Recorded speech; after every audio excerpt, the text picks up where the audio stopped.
It was another big Real Madrid match without Gareth Bale. Ahead of that tie against Bayern Munich, the Welshman said you can never rule out anything in football. It's an honour for everyone to be linked with Bayern Munich. But as of now, I'm a Real Madrid player. Speculation about Bale's future is only going to snowball over the next few months, as it has done, I suppose, over previous summers. The big difference now, gentlemen, I would suggest, is that you would feel that he needs to move. Well, in a football parlance, yeah. Yeah. And as a lifestyle, I'm sure it's pretty good out there in Madrid, but from a football side of view, it's taken a real turn for him. Not only the injuries, but now the fitness is good, I think, and then there's just a lack of game time, and there's so many other players, not just one player, there's two or three that can all play similar positions that are all, and by the way, they're younger, and they're all getting put in before him.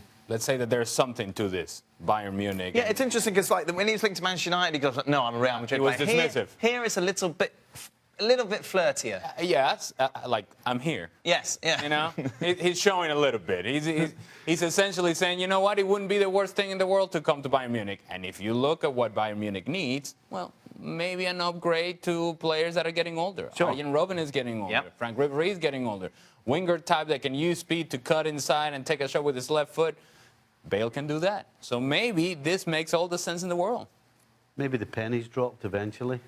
Listen, if you're Gareth Bale and Benzema, who we all expect is going to be moving on, gets on before you, then you have to realise that your time's up.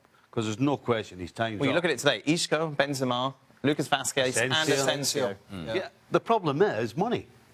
He's going to have to take a drop because particularly Bayern Munich, who have a wage scale, will not be paying him or want to pay him anywhere near what he's getting at Real Madrid. That leaves Manchester United. Who else can pay the money that would want him? But it's a similar move as to what James Rodriguez did. Yeah. No longer used, and Real Madrid surplus felt like he was out of the picture, and so he went to Bayern Munich and has had a decent season with Bayern Munich. Well, I think Gareth Bale needs a transition somewhere, and Bayern Munich is not a bad club to go to. Would I be wrong in suggesting that James is on loan because Bayern wouldn't either come up with the transfer fee or pay the wages? It's a fractional job, isn't it? Real Madrid still paying some. I mean, Man United are a great name to have on your CV, but I mean... Who would you choose, Craig? Forget money. Well, so is Bayern Munich. Forget money. At the moment...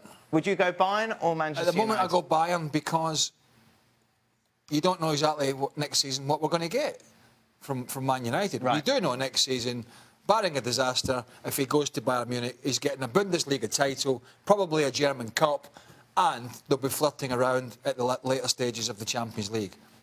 You're the same? Yeah. Yeah, if we're talking pure football, you know, again, players start as kids because they want to win medals. Yeah. If you go to Bayern Munich, you're guaranteed medals in Germany, and then maybe you can do something in the Champions League. Also the level of pressure and scrutiny and the expectation. The moment he steps into Manchester United, well, here comes the savior. Now, this is the guy that's going to put us over the top, and the moment that he has a couple of games that doesn't quite work out, then we go back on the, well, Gareth Bale is done. Whereas in Germany, he's kind of living his own story over there. And yeah, there may be pressure because it's Bayern Munich, because it's Gareth Bale, but you expect that as a superstar. I just think that the pressure will be much more so at Manchester United. One downside could be Kovac, the coach. It's not the most exciting appointment, is it? No. And he could... I mean, we saw Ancelotti go under with some of the senior players. Yeah. I mean... He could go under if things don't go well and they turn on him. He's just going to get swallowed up. So that might be the one thing that makes him unsure. I don't know.